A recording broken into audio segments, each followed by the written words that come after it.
Hi, Aalini என்ன சொல்லிட்டு வரான்னு தெரியுதா? கோயிலுக்குன்னு சொல்லிட்டு வரா. ஆலினி ஃபர்ஸ்ட் டைம் தஞ்சாவூர் பெரிய கோயிலுக்கு வரா. 3 வருஷம் ஆச்சு மேடம் பிறந்து இத்தனை தடவை ஊருக்கு போயிட்டு வந்தோம். ஆனால் அவளை கூட்டிட்டு போக முடியல. இன்னைக்கு யதார்த்தமாக வெளியில் வந்தோம். போயிட்டு வரும்போது அப்படியே கோயிலுக்கும் போயிட்டு வந்தோம்.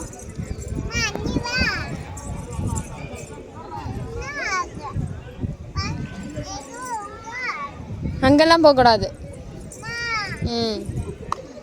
அது மேலே ஏறுவோமா? மேவா முன்னாடி இருக்க நந்தி அதை மேன்றா மாடுன்னு நினச்சிட்டு நீ தூக்க. நான் என்ன சொன்னேன், நடந்து வரணும், அழகாக பார்த்துக்கிட்டே வா.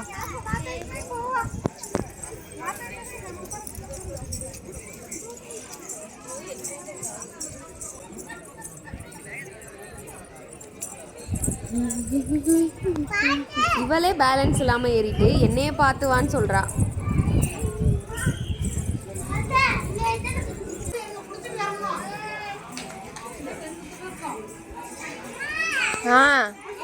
எல்லாரும் எப்படி சுற்றி வராங்க, இந்த அம்மா மட்டும் எப்படி சுற்றி வரா பாருங்க.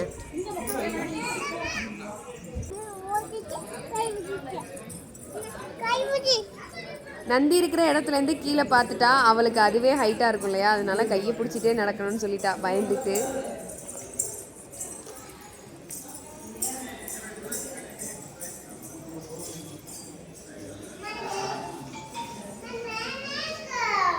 ஏன் அவளுக்கு இந்த மாதிரி கோயில் கொஞ்சம் இருட்டா, இந்த மாதிரி சிலை நிறைய பார்க்கவும் பயமாக இருக்குது அப்படின்னு சொல்லிக்கிட்டே வந்தா. அப்புறம் வெளியில் கூட்டிகிட்டு வெளிச்சத்தை காமிச்சோடனே நார்மல் ஆகிட்டா.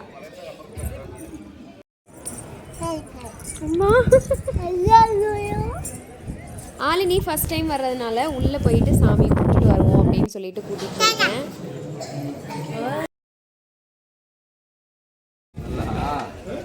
சாமி கும்பிட்டுட்டு வெளியில் வந்துட்டோம். சைட் வியூ பாருங்கள் எவ்வளோ அழகாக இருக்குல்ல. உள்ளெல்லாம் போய் உட்கார அளவுக்கு இவ பொறுமைசாலிலாம் இல்லை. அதனால் வா கோயிலுக்கு பின்னாடி போவோன்னு சொல்லி கூட்டிகிட்டு போயிட்டேன்.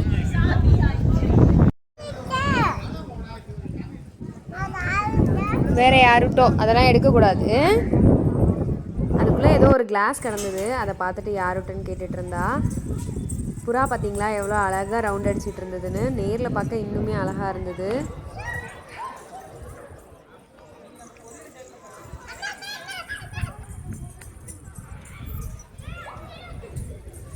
இதெல்லாம் பார்த்துட்டு இருக்கும்போதே ஆலினியோட அப்பா வேலை முடிஞ்சிச்சுன்னு கால் பண்ணாங்க. ஊட்டி விடு ஆலி.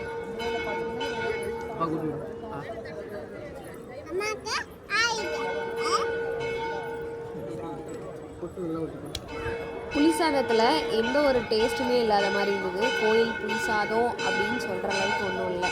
வேறு ஏதாவது வாங்கி ட்ரை பண்ணியிருக்கலாம்னு நினைக்கிறேன். சாப்பிட்டுட்டு வீட்டுக்கு கிளம்பிட்டோம். ஆலி அம்மா கூட்டி விடு ஆலி.